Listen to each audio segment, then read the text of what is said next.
Hello everyone.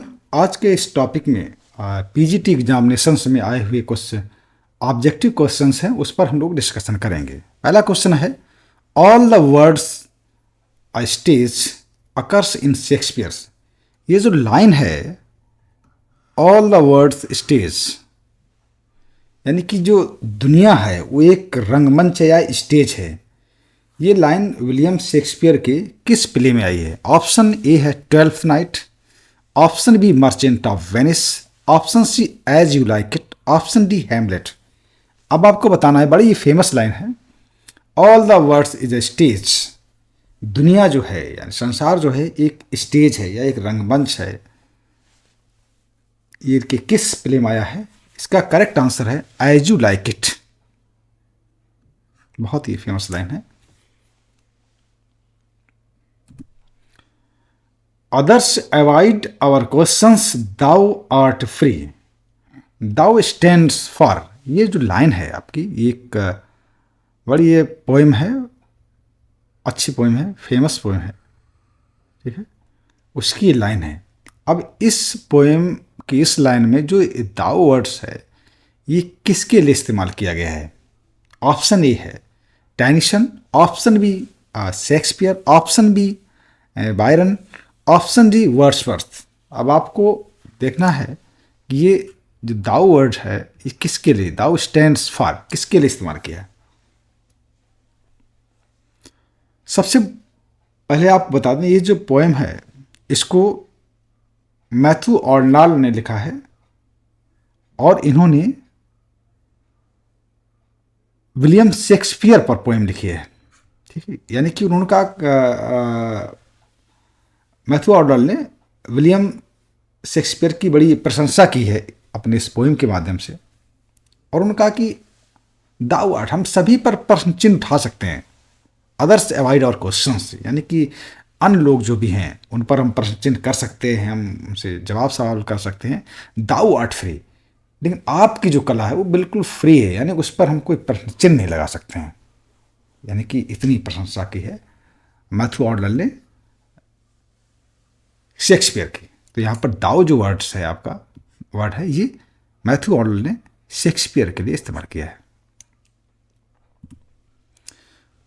Who among the following letter embraced Islam. इनमें से किसने बाद में इस्लाम धर्म को अपना लिया? Option A Kamala Markandaya, option B Kamala Das, option C Nissim Ezekiel, option D Mulk Raj Anand. इनमें से किसने बाद में इस्लाम धर्म को अपना लिया था? इसमें ऑप्शन बी इसका करेक्ट है। कमला दास इंडियन पोइट हैं, इन्होंने बाद में इस्लाम धर्म को अपना लिया। कमला दास पोइटेस हैं, कवित्री हैं, इन्होंने बाद में इस्लाम धर्म को अपना लिया था। करेक्ट आंसर इसका बी है। In memoriam is an expression of sorrow of Tennyson at the death of, यानी कि इन मेमोरियम जो ये टेनिसन की पोएम है, इस पोएम में अपना अपना दुख व्यक्त किया है किसी की डेथ पर, टेनिसन ने। अब आपको फाइंड आउट करना है किसकी डेथ पर उन्होंने इस पोएम को लिखा है। Option A Arthur Hallam, option B John Keats, option C Edward King, option D Arthur Hugh Clough. आपको फाइंड आउट करना कौन सा करेक्ट आंसर है। इसका करेक्ट आंसर है Arthur Hallam. Option A correct है, आर्थर हेलम।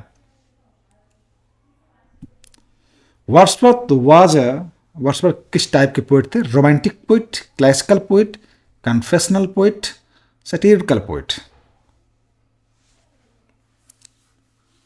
बहुत ही फेमस है और निश्चित रूप से वर्ड्सवर्थ रोमांटिक पोइट थे। इसका करेक्ट आंसर ए है, Wordsworth was a romantic poet. ये कुछ 5 ऑब्जेक्टिव क्वेश्चन हैं जो आपके लेक्चरर एग्जामिनेशन, माध्यमिक शिक्षा चयन बोर्ड उत्तर प्रदेश की जो लेक्चरर की एग्जामिनेशन होती है, पीजीटी एग्जामिनेशन जो होती है, पीजीटी की जो पोस्ट होता है, पोस्ट का जो टीचर होता है उसको लेक्चरर कहते हैं। उसका पेपर हुआ था, उसके एग्जैक्ट यही क्वेश्चन है, उसी पेपर से ही मैंने इसको 5 क्वेश्चन को लेकर के आपके साथ डिस्कशन किया है। तो इस टाइप के क्वेश्चन आते हैं, बहुत डिफिकल्ट क्वेश्चन नहीं है, और थोड़ी सी अगर जानकारी तो आप आसानी से कर पाएंगे।